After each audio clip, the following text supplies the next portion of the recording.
شکر ہے تیرا خدایا، میں تو اس قابل حامدا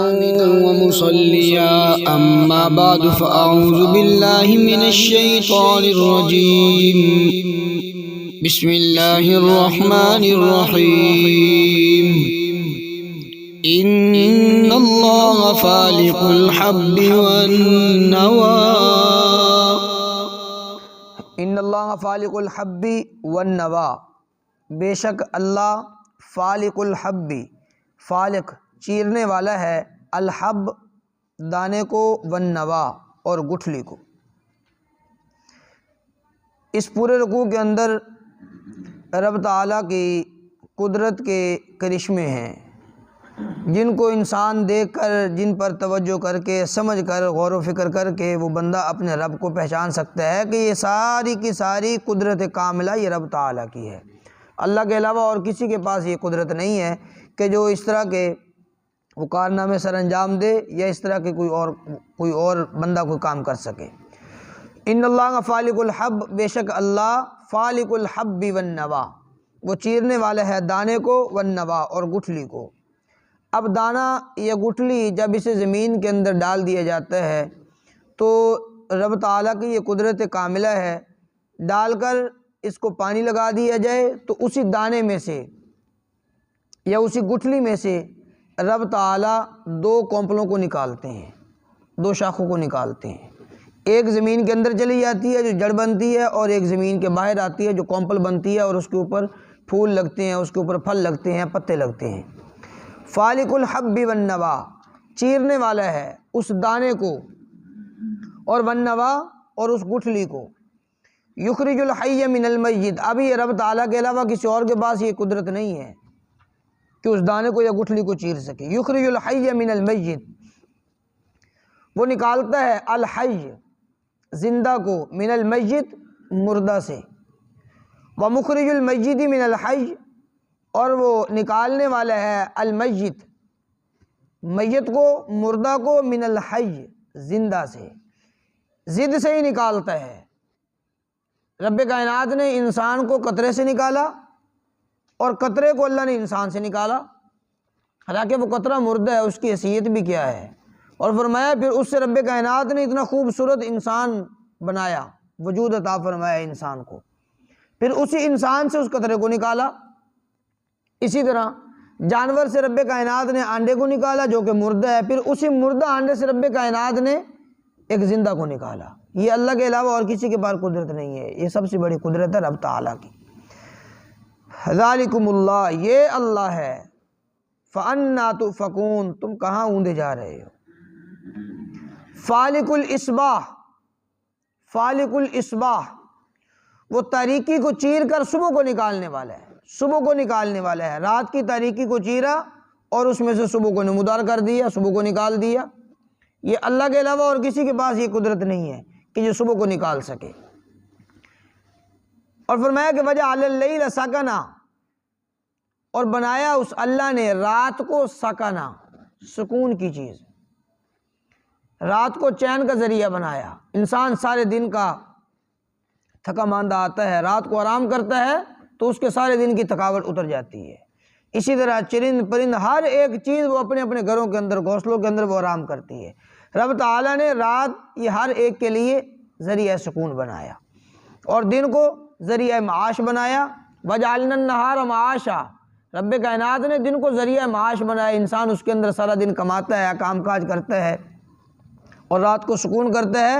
سارے دن کی تھکاوٹ ختم، اور صبح کو پھر حشاش بشاش رب کائنات اسے زندگی عطا کرتے ہیں۔ وَجَعَلَ اللَّيْلَ سَكَنًا، اور وہ اللہ بناتا ہے رات کو سکون کی چیز۔ وَالشَّمْسَ وَالْقَمَرَ، سورج کو اور چاند کو، حسبانا، حساب، اس کے ذریعے حساب لگایا جاتا ہے، چاند اور سورج کے ذریعے۔ مہینے کی ابتدائی تاریخیں ہوں، چاند اس کے اندر باریک ہوتا ہے، معلوم ہو جاتا ہے کہ یہ مہینے کی ابتدا ہے۔ چاند جب مکمل ہو جاتا ہے تو معلوم ہو جاتا ہے کہ یہ مہینے کا درمیان ہے۔ چاند جب ایسا گھٹتے گھٹتے گھٹتے بالکل ختم ہو جاتا ہے تو معلوم ہو جاتا ہے کہ یہ مہینے کا آخر ہے۔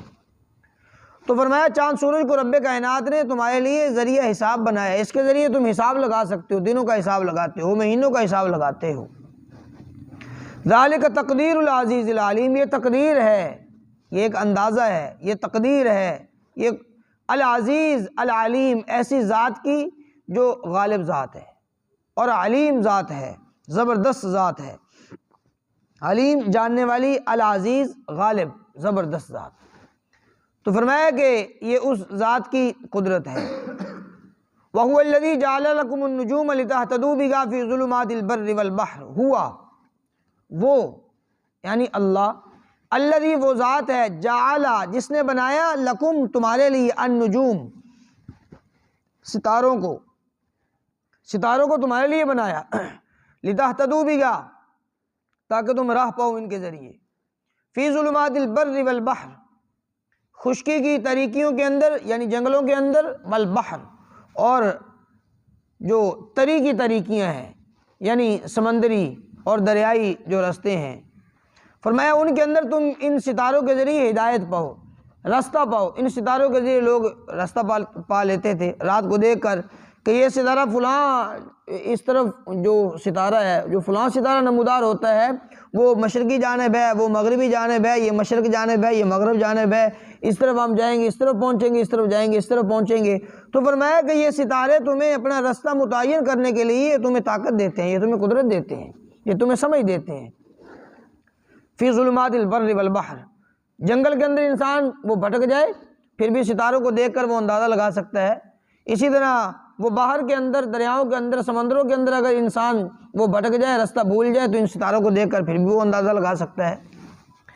قد فصلنا الآیات، حقیقت کہ ہم نے مفصل بیان کر دی آیات، لقوم یعلمون ایسی قوم کے لیے جو علم رکھنے والے ہیں، جو علم رکھنے والا ہے تو ظاہری بات ہے وہی ان چیزوں کے اندر غور و فکر کرے گا کہ اتنا بڑا نظام ہستی اور نظام کائنات چلانے والی ذات کوئی تو ہے نا، آخر کوئی ہے ذات کہ جو اس پورے کائنات کو چلا رہی ہے، اس نظام کو چلا رہی ہے، وگرنہ یہ خود آپے سے کیسے چل سکتا ہے، خود بخود نہیں چل سکتا۔ وَهُوَ الَّذِي أَنشَأَكُم مِّن نَفْسٍ وَاحِدَةٍ، ہوا وہی یعنی وہی اللہ، الذی وہ ذات ہے، انشا جس نے پیدا کیا، کم تمہیں، من نفس واحدہ ایک ہی جان سے، ایک نفس سے تمہیں پیدا کیا، مراد سے سیدنا آدم علیہ نبینا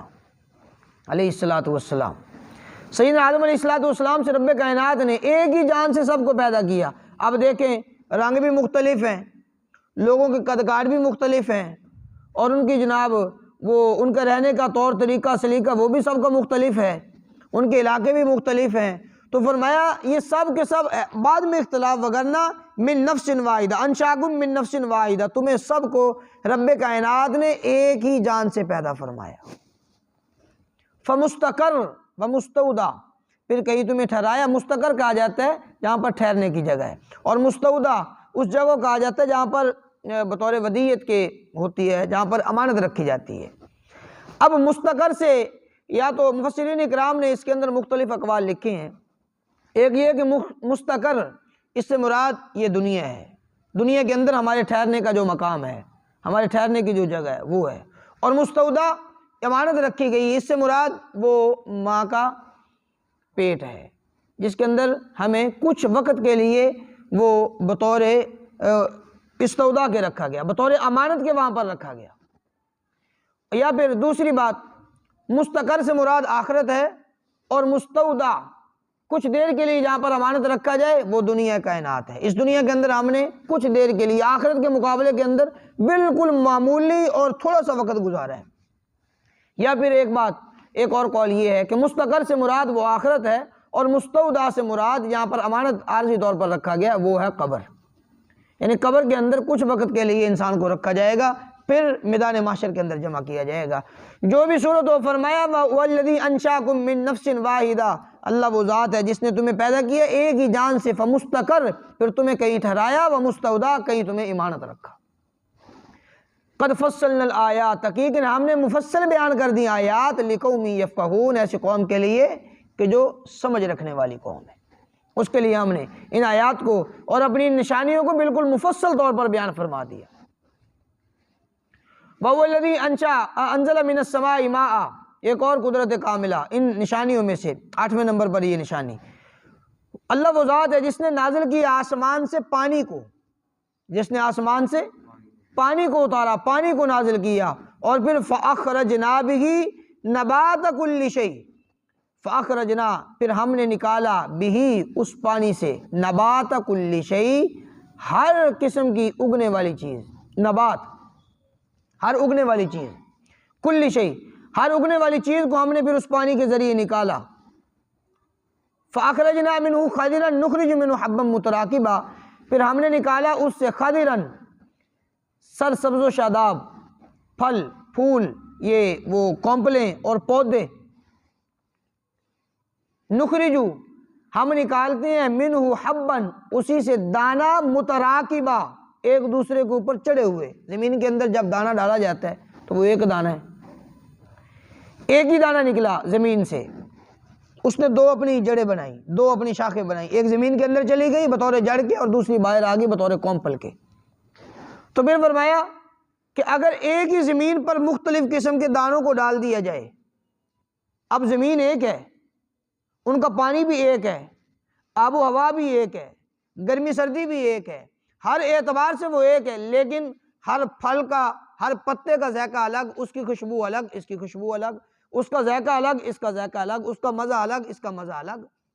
دونوں کا جڑ کے اعتبار سے دیکھ لیں یا ان پودوں کے اعتبار سے دیکھ لیں۔ بعض پھل ایسے ہوتے ہیں کہ ان کی تاثیر ایک ہوتی ہے لیکن شکل و صورت مختلف ہوتی ہے، ان کا رنگ بو مزہ ہر چیز مختلف ہوتی ہے، لیکن تاثیر گرم ہے یا سرد ہے وہ یکساں ہوتی ہے۔ تو یہ ساری کی ساری قدرت کاملہ ہے، فَأَخْرَجْنَا بِهِ پر ہم نے نکالا، پھر ہم نے نکالا اس پانی کے ذریعے نبات کل شیء زمین سے ہر اگنے والی چیز کو، فَأَخْرَجْنَا مِنْهُ خَضِرًا پھر ہم نے اسی سے سبزہ کو نکالا، نُخْرِجُ مِنْهُ حَبًّا مُتَرَاكِبًا ہم نے نکالا اس سے دانہ، متراکبہ تہ بتہ اوپر نیچے چڑھے ہوئے دانے، دانہ ڈالا تو ایک تھا لیکن جب وہ کونپل نکلی اس سے وہ پودا بنا، اس کے اوپر دانے لگے، ایک ہی دانہ ڈالا تھا لیکن اب اس پوری کونپل کے اوپر یوں دانے لگے ہیں، ادھر بھی دانے ادھر بھی دانے، یہ چھلی ہے اس کو دیکھ لیں، مکئی ایسے دیکھ لیں، وہ اس پوری چھلی کے اوپر کتنے دانے ڈالے تھے، ایک ہی دانہ، اس کے ایک ہی کے ذریعے ایک پوری وہ جناب وہ مکئی کا دانے ہی دانے، اس کے اوپر حبًا متراکبہ تہ بتہ اوپر نیچے چڑھے ہوئے سارے کے سارے دانے ہیں، یہ ایک ہی دانے سے اتنے دانے دینے والی ذات وہ رب تعالیٰ کی ذات۔ وَمِنَ النَّخْلِ مِن طَلْعِهَا قِنْوَانٌ دَانِيَةٌ اور کھجوروں میں سے اس کے گچھے، قِنْوَانٌ دَانِيَةٌ خوشے، دانیہ جو جھکے ہوئے ہوتے ہیں، کھجوروں کے کبھی گچھے دیکھے ہوں وہ یوں نیچے کی طرف وہ جھکے ہوئے ہوتے ہیں، دانیہ جھکے ہوئے، یہ رب کائنات نے پیدا فرمائے، اور وَجَنَّاتٍ اور باغات، من اعناب انگوروں کے باغ، والزیتون زیتون کے، والرمان انار کے، متشابہاً غیر متشابہ بعض پھل ایسے ہیں کہ جو متشابہ ہیں، ایک دوسرے کے ساتھ ملتے جلتے ہیں، رنگ کے اعتبار سے دیکھ لیں، سائز کے اعتبار سے دیکھ لیں، ان کی بناوٹ کے اعتبار سے بعض پھل ایک دوسرے کے ساتھ ملتے ہیں، اور وغیرہ متشابہ بعض ایسے ہیں کہ جو ایک دوسرے کے ساتھ نہیں بھی ملتے۔ یہ قدرت کاملہ یہ رب تعالیٰ کی ہے۔ انظروا الی ثمرہ تم دیکھو ان پھلوں کی طرف، اذا اثمر جب وہ پھلتے ہیں، وینعی اور جب وہ پکتے ہیں، ان پھلوں کی طرف دیکھو، ان فی ذالکم لآیات بے شک اس میں لآیات نشانیاں ہیں، لقوم یؤمنون ایسی قوم کے لیے جو ایمان رکھنے والی قوم ہے۔ یہ ساری کی ساری قدرت کاملہ پر غور و فکر کرنے والے لوگ ایمان والے ہیں، وہی رب تعالیٰ تک رسائی حاصل کر سکتے ہیں، وہی رب تعالیٰ کی معرفت حاصل کر سکتے ہیں ان نشانیوں کے اندر غور و فکر کر کے۔ تمام تر نشانیوں کو بتلانے کے بعد رب کائنات نے اس رکوع کی آخری آیت مبارکہ کے اندر جو باطل عقائد رکھنے والے جو مشرکین تھے، رب کائنات نے ان کے باطل عقائد کی تردید فرما دی۔ وَجَعَلُوا لِلَّهِ اور وہ بناتے ہیں اللہ کے لیے شرکاء، شریک ٹھہراتے ہیں اللہ کے ساتھ، الجن جنوں کو، بعض تو وہ ہیں کہ جو مادی چیزوں کو وہ شریک ٹھہراتے ہیں، جیسے وہ بت ہیں یا اپنے ہاتھوں سے تراشے ہوئے بت وغیرہ، ان کو بعض چاند سورج کو اپنا بت وہ خدا بنا لیتے ہیں، لیکن بعض وہ ہیں کہ جو جنات کو جو نظر نہیں آتے ان کو اپنا خدا بنا بیٹھتے ہیں، وہ کہتے ہیں کہ سارا کا سارا نظام چلانے والے جنات ہیں یا فرشتے ہیں۔ وَجَعَلُوا لِلَّهِ اور وہ بناتے ہیں اللہ کا شریک جنوں کو، وَخَلَقَهُمْ حالانکہ اللہ نے پیدا کیا ہے ہم ان جنات کو، ان جنوں کو حالانکہ اللہ نے پیدا کیا ہے۔ وَخَرَقُوا لَهُ، اور وہ تراشتے ہیں لہو اس کے لیے، اللہ کے لیے، بنین بیٹے و بنات اور بیٹیاں۔ بعض لوگ کہتے ہیں کہ اللہ کے بیٹے ہیں، بعض لوگ کہتے ہیں بیٹی ہیں، جیسے وہ مشرکین کہتے تھے کہ فرشتے جو ہیں یہ اللہ کی بیٹیاں، اللہ نے اپنی بیٹیاں بنا رکھا ہے ان کو۔ اور بعض یہودی کہتے تھے کہ عزیر علیہ السلام اللہ کے بیٹے ہیں، حضرت عیسیٰ علیہ السلام، عیسائی کہتے ہیں حضرت عیسیٰ علیہ السلام اللہ کے بیٹے ہیں۔ اللہ کریم نے سب کی تردید فرما دی، فرمایا اتنی نشانیوں کے باوجود وہ لوگ شریک ٹھہراتے ہیں اللہ کے ساتھ جنوں کو۔ وَخَلَقَهُمْ، حالانکہ اللہ نے ان کو پیدا کیا۔ وَخَرَقُوا لَهُ، اور وہ لوگ تراشتے ہیں لہو اس اللہ کے لیے، بنین و بنات بیٹوں کو اور بیٹیوں کو، بغیر علم بغیر علم کے۔ یہ ساری کی ساری باتیں یہ جہالت والی باتیں ہیں ان کے پاس۔ سبحانہ، وہ ذات پاک ہے، پاکی ہے اسی کی ذات کو، وتعالی، اور بلند و بالا ہے، عما یصفون، ان سے جو کچھ یہ لوگ بیان کرتے ہیں، جو کچھ یہ لوگ باتیں کرتے ہیں۔ وہ رب تعالیٰ کی ذات ان سے برتری حاصل ہے، رب تعالیٰ کی ذات کو، وہ بلند و بالا ذات ہے، وہی پاک ذات ہے۔